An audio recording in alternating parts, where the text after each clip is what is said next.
Hello friends, welcome to my YouTube channel study with Gurukuls. और आज हम पढ़ने जा रहे हैं about Erik Erikson psychosocial theory. तो चलिए पढ़ते हैं without any delay about the theory. Friend, इससे पहले कि मैं एरिक एरिक्सन की थ्योरी बताऊं about the stages of psychosocial development, let's study about something about Erik Erikson. वो कौन थे और उनका क्या योगदान रहा in this psychology. Friends, Erik Erikson, he was an ego psychologist who developed one of the most popular and influential theories of the development. वो एक ईगो साइकोलॉजिस्ट थे और उन्होंने एक बहुत फेमस थ्योरी जो कि हम आज डिस्कस करने जा रहे हैं about the psychosocial development. And friends, उनकी जो थ्योरी थी उनका ओरिजिनेशन कहाँ से हुआ था। एक्चुअली उन्होंने पहले काम किया था साइकोलॉजिस्ट सिगमंड फ्रॉइड के साथ। उन दोनों ने एक साथ काम किया, बट एक टाइम पे ऐसा हुआ कि उन दोनों की विचारधारा अलग हो गई और सिगमंड फ्रॉइड ने डेवलप करी थी साइकोसेक्सुअल डेवलपमेंट, जिस जिस थ्योरी में उनका मेन फोकस साइकोसेक्सुअल ऑरिजिनेशन पे था। वेयर एज एरिक एरिक्सन ने बनाई साइकोसोशल डेवलपमेंट थ्योरी। उनका मानना था कि सिर्फ सेक्सुअल पार्ट पे इतना फोकस देना सही नहीं है, रादर उन्होंने सोशल इंटरेक्शन, सोशल रिलेशनशिप, इन पर काम किया। And he was interested in knowing कि कैसे सोशल इंटरेक्शन और रिलेशनशिप प्ले करता है important role in the growth and the development of the human being. And उनका इसमें बहुत इंटरेस्ट था, इसलिए इनकी थ्योरी को भी कहा जाता है psychosocial development theory of the personality. Now, उनकी थ्योरी में एक मेन चीज़ था कि उन्होंने स्टेजेस में पर्सनालिटी की डेवलपमेंट को, ग्रोथ एंड डेवलपमेंट को डिस्कस किया है। उनका मानना था कि हर स्टेज में जो है हर स्टेज बाय स्टेज ग्रोथ होती है, पहली बात उन्होंने ये कही थी। एंड हर स्टेज में इन लोगों को एक्सपीरियंस होता है कॉन्फ्लिक्ट का, एक कॉन्फ्लिक्ट होता है हर स्टेज में which serves as a turning point in the development of an individual, जो कि एक बहुत महत्वपूर्ण भूमिका अदा करता है in the development of the personality and the development of the individual. And उनका मानना था ये जो कॉन्फ्लिक्ट होता है they are the centre of the psychological development. अगर ये कॉन्फ्लिक्ट अच्छे से रिजॉल्व हो जाते हैं तो बहुत अच्छे से उनकी साइकोलॉजी ग्रोथ करती है, उनकी क्वालिटी अच्छी होती है। और अगर ये रिजॉल्व नहीं होते हैं तो वो क्वालिटी अच्छी नहीं होती है। सो उनका मानना था कि द पोटेंशियल है पर्सनल ग्रोथ का is high when the conflict is resolved. और अगर कॉन्फ्लिक्ट रिजॉल्व नहीं होता है तो ये फेलियर कहलाता है, जिससे कि पर्सनैलिटी ग्रोथ अच्छी नहीं होती है। नाउ, उन्होंने एक और कंसेप्ट दिया मास्टरी ऑफ ईगो स्ट्रेंथ। ना, mastery of ego which leads to the ego strength का क्या मतलब है। ही बिलीव्ड, एरिक्सन का मानना था कि हर स्टेज पे एक सेंस ऑफ कॉम्पिटेंस होती है जो कि मोटिवेट करती है बिहेवियर्स और एक्शंस को। एक कॉम्पिटेंस जो हम चाहते हैं, हर स्टेज पे एक लेवल होता है जिसको हमें अचीव करना होता है, जो कि हमें प्रेरित करता है, उस पर मास्टरी गेन करेंगे और एक ईगो स्ट्रेंथ डेवलप होती है। एंड एरिक एरिक्सन की theory is concern about the becoming competent in that particular area. तो जिस स्टेज में उस स्टेज की जो कॉम्पिटेंसी है वो अचीव कर लेते हैं तो उससे ईगो स्ट्रेंथ डेवलप होता है। If the stage is handled well, then the person get a sense of the mastery which sometimes refer to as ego strength और ego quality। जब एक इंडिविजुअल एक स्टेज को अच्छे से अचीव कर लेता है तो उसको एक सेंस ऑफ मास्टरी उत्पन्न होती है, जिससे कि उसकी ईगो स्ट्रेंथ और ईगो क्वालिटी बूस्टअप होती है। सिमिलरली अगर वो अच्छे से नहीं होती है तो एक इनएडिक्वेसी की फीलिंग उत्पन्न होती है during the development process. Now, जैसे कि मैंने बताया फ्रेंड्स, एरिक एरिक्सन ने स्टेज वाइज डिस्कस करी है। They are basically 8 stages of the development which he has discussed. Let's discuss it one by one. First one is the stage 1, that is the trust and versus mistrust, जो कि birth to 18 months of age तक रहती है और ये बहुत fundamental और first stage of the life है। इसमें जो इन्फेंट है, जो बच्चा है, वो डिपेंडेंट होता है कम्प्लीटली ऑन द मदर और on the child's care giver. और अगर ये स्टेज तब सक्सेसफुल होती है, बच्चा तब ट्रस्ट डेवलप होता है जब बच्चे को सेफ फील हो, सिक्योर फील हो, उसको लव मिले, वार्मथ मिले फ्रॉम मदर से, तो उसको एक ट्रस्ट बिल्डअप होता है। तो इस स्टेज का जो कॉन्फ्लिक्ट होता है वो होता है मिसट्रस्ट। मतलब अगर केयर गिवर्स आर इनकंसिस्टेंट, और कंसिस्टेंट मतलब मदर नहीं है, कहीं चली गई है या डेथ हो गई है या इमोशनली अनअवेलेबल है बच्चे के लिए, और ये रिजेक्टिंग है, बच्चे को रिजेक्ट करती है।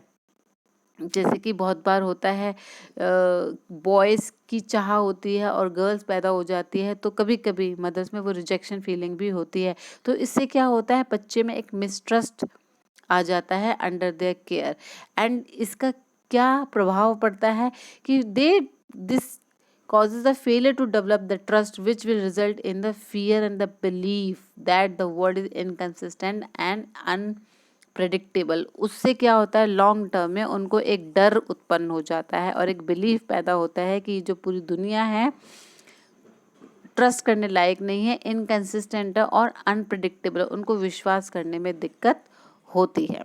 So this was in the stage 1 of the trust and the mistrust.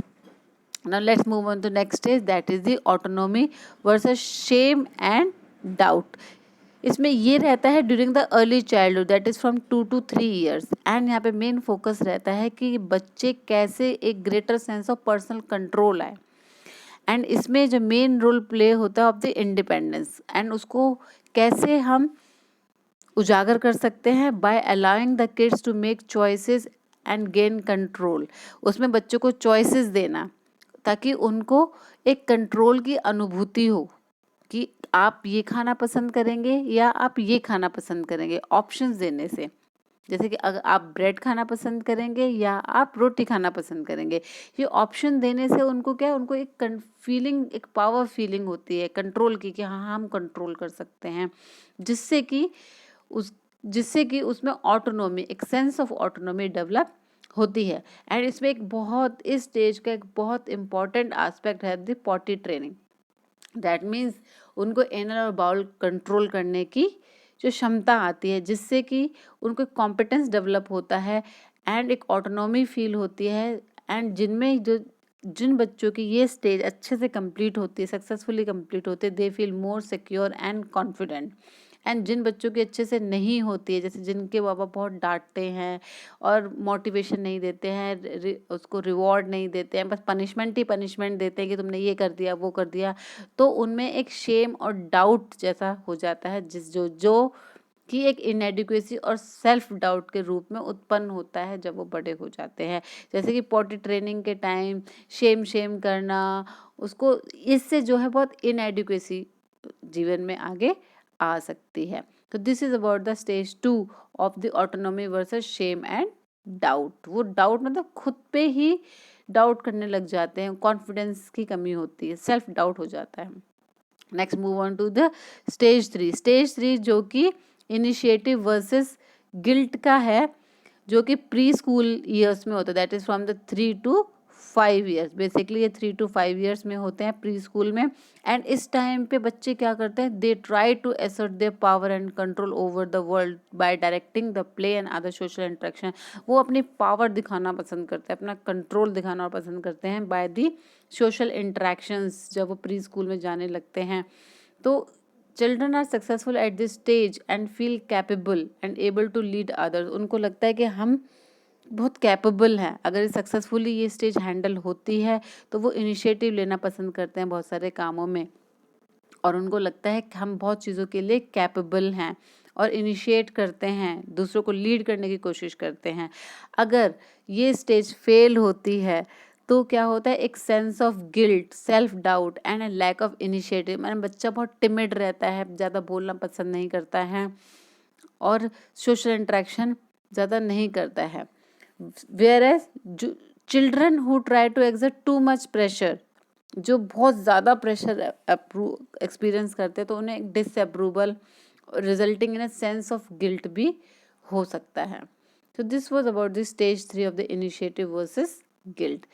Now next move on to stage 4। Stage 4 है, it is about the industry versus inferiority. ये होता है स्कूल ईयर्स में, जो कि 6 to 11 ईयर्स में होता है। इस टाइम पे बच्चे बहुत वर्कहॉलिक होते हैं, उनको बहुत काम करना पसंद होता है, बहुत एनर्जी होती है, एक जगह से दूसरी जगह फुदक रहे होते हैं। And through the social interaction बहुत टॉकेटिव भी होते हैं, बात करना पसंद करते हैं। एंड इसी टाइम पे they like to develop a sense of pride in their accomplishment abilities. इस टाइम स्कूल वर्क करना, writing skills, reading skills, dancing और बहुत सारी स्पोर्ट्स एक्टिविटीज़ इनमें पार्टिसिपेट करने लगते हैं और उनको अपनी एबिलिटीज़ का, अपने अकॉम्प्लिशमेंट्स का ध्यान होता है और उसमें वो प्राइड लेना, गर्व महसूस करने लग जाते हैं। एंड चिल्ड्रन यहाँ पे जो है बहुत सारी चीज़ों से कोप अप कर रहे होते हैं, जैसे कि सोशल एंड एकेडमिक डिमांड से। एंड अगर ये स्टेज बहुत सक्सेसफुली कंप्लीट होती है तो एक सेंस ऑफ कॉम्पिटेंस आती है, उनको एक कंपटीशन करने की भावना होती है, एक हेल्दी कंपटीशन करने की भावना कि वो आगे बढ़ के लाइफ में ग्रो कर सकते हैं। मगर अगर इसी टाइम पे ये स्टेज फेलियर होती है, जैसे वो अच्छा नहीं कर पाते हैं, तो जिससे कि क्या होता है, एक फीलिंग ऑफ इन्फीरियॉरिटी आती है उनके अंदर। एंड इस टाइम पे एक बैलेंस, एक सक्सेसफुल बैलेंस करने की ज़रूरत होती है at the stage of psychosexual development which leads to the strength known as competence, जैसे कि मैंने बताया, in which children believe that the believe in their abilities able to handle the task set before them. Basically इसका ये कहना है कि अगर ये सक्सेसफुली स्टेज पूरी होती है तो बच्चे को अनुभूति होती है कि उनकी एबिलिटीज़ में इतनी क्षमता है कि वो आगे जाके कुछ भी कर सकते, एक कॉन्फिडेंस डेवलप होता है। वेयर एज जो अगर ये स्टेज अच्छे से पूरी नहीं होती तो एक इन्फीरियरिटी कॉम्प्लेक्स डेवलप हो जाता है। Next move on to the stage 5 जो कि है आइडेंटिटी और कन्फ्यूजन। यह स्टेज 5 जो कि टीन एज में होते हैं, जैसे कि आप देख सकते हैं 12 टू 18 ईयर्स में। जब 12 टू 18 ईयर्स के हो जाते हैं तो एक एक्सप्लोरेशन होती है, हार्मोनल चेंजेस हो रहे होते हैं एंड उनको एक भावना जागी होती है कि टू नो अबाउट देमसेल्व्स, एक sense of self and personal identity ढूंढते हैं इस टाइम बच्चे। एंड इस टाइम पे वो जानना चाहते हैं कि हमारा उद्देश्य क्या है, गोल क्या है, हम क्यों जी रहे हो, हमारी लाइफ का उद्देश्य क्या है, क्या अब मानना है। सो अगर सक्सेस होती है इस स्टेज पे तो it leads to the ability to stay true to themselves, मतलब वो ट्रू जैसे हैं वैसे अपने आप को एक्सेप्ट करना पसंद करते हैं, उसी में ग्रो करना पसंद करते हैं। मगर एट द सेम टाइम अगर फेलियर हो जाता है तो एक कन्फ्यूजन हो जाता है, एक वीक सेंस ऑफ सेल्फ रहती है। तो ये बहुत इंपॉर्टेंट और क्रूशियल स्टेज होती है एडोलेसेंस की, जहाँ पे बच्चा एक्सप्लोर करना पसंद करता है अपनी इंडिपेंडेंस को and develop a sense of self. उनके लिए बहुत इंपॉर्टेंट होती है अपनी एक आइडेंटिटी, अपनी एक वजूद, जिसको बोल सकते हैं वजूद ढूंढने की एक भूख होती है उनमें। और जिनको प्रॉपर एंकरेजमेंट मिलता है, रीइंफोर्समेंट मिलता है, रिवॉर्ड मिलता है और बहुत सपोर्ट मिलता है इन पर्सनल एक्सप्लोरेशन, वो इस स्टेज से बहुत अच्छे से उभर के आते हैं और उनकी एक sense of self identity produce होती है, इंडिपेंडेंस और कंट्रोल डेवलप होता है। वेयर एज जिनकी ये जो स्टेज अच्छे से पूरी नहीं हो पाती वो बहुत अनश्योर रहते हैं about their beliefs, desires and feel insecure and confused about themselves, बहुत कंफ्यूज रहते हैं अगर प्रॉपर गाइडेंस नहीं मिलती है। लाइक बहुत सारे जो बच्चे हैं इस टाइम पे पीयर प्रेशर में, ड्रग्स, अल्कोहलिज्म में पड़ जाते हैं, है ना, और भी बहुत सारी लाइक गर्ल्स है टीनेज प्रेगनेंसीज में पड़ जाती हैं। तो वो जो एक भूख होती है अपने वजूद को ढूंढने की, पाने की, अपनी क्षमता जानने की, वो इस स्टेज में होती है। Now let's move on the stage 6। Stage 6 जो कि एरिक्सन ने बताया है अब the intimacy versus the isolation, ये होती है young adults from the 19 to 40 years में। एंड एरिक्सन ने कहा है कि इस स्टेज में इंडिविजुअल जो है इंटीमेट और लविंग रिलेशनशिप बनाना पसंद करते हैं। एंड ये जो स्ट्रॉन्ग रिलेशनशिप की नींव होती है, अगर ये अच्छे से डेवलप होती है तो रिलेशनशिप बहुत स्ट्रांग होते हैं।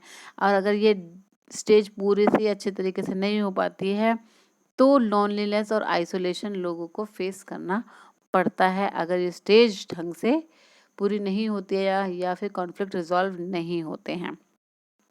Now, एरिक्सन का मानना था कि a strong sense of personal identity is important to develop the intimate relationship। मैंने अभी लास्ट स्टेज में बताया है कि टीन एज में पर्सनल आइडेंटिटी बहुत इंपॉर्टेंट रहती है, अगर वो अच्छे से डेवलप होती है तो उनका आगे वाला अडल्टहुड जो है इंटीमेट रिलेशनशिप जिसमें बनते हैं वो बहुत अच्छे से डेवलप होती है। एंड स्टडीज़ में और रिसर्च में भी फाइंड आउट किया गया और आजकल भी रिसर्च होती रहती है कि जिनकी सेंस ऑफ सेल्फ आइडेंटिटी बहुत स्ट्रांग होती है वो अपने रिलेशनशिप को लेके बहुत कमिटेड होते हैं।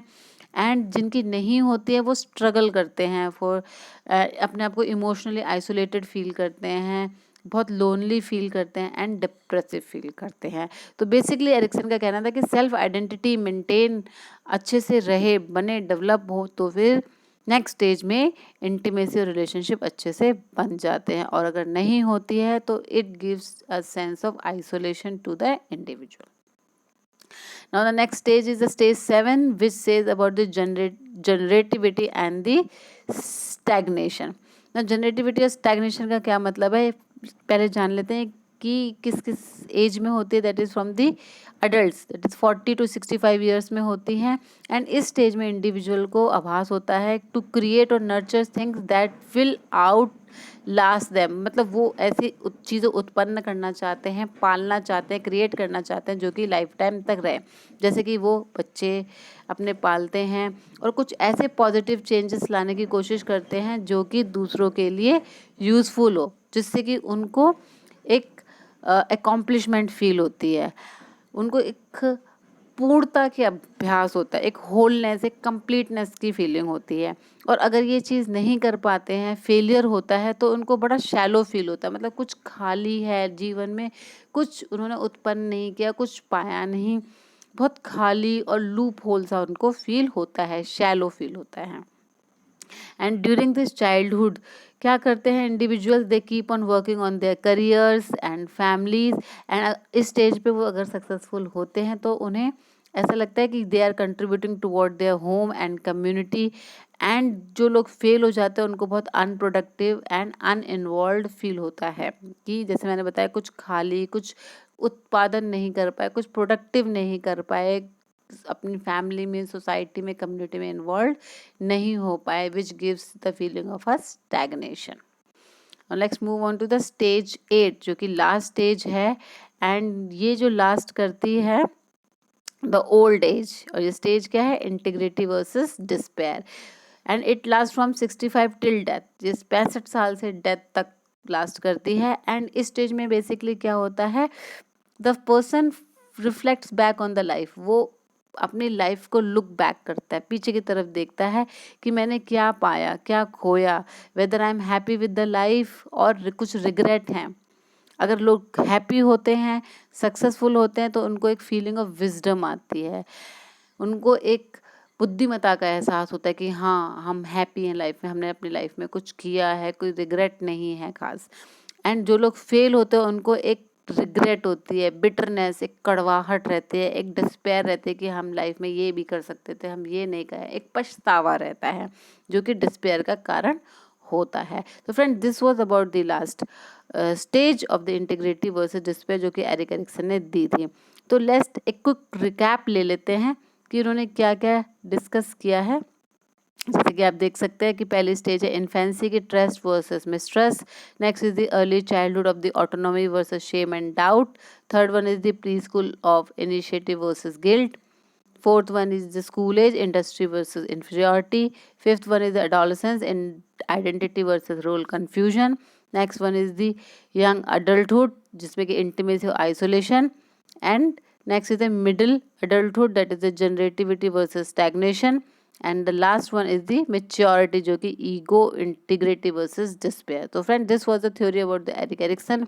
होप आपको समझ में आई होगी. मुझे कमेंट करके बताइए कि आपको मेरी वीडियोस कैसे लगती हैं. आपको पसंद आती है तो उसको प्लीज़ शेयर करिए, सब्सक्राइब करिए मेरे चैनल को. Thank you.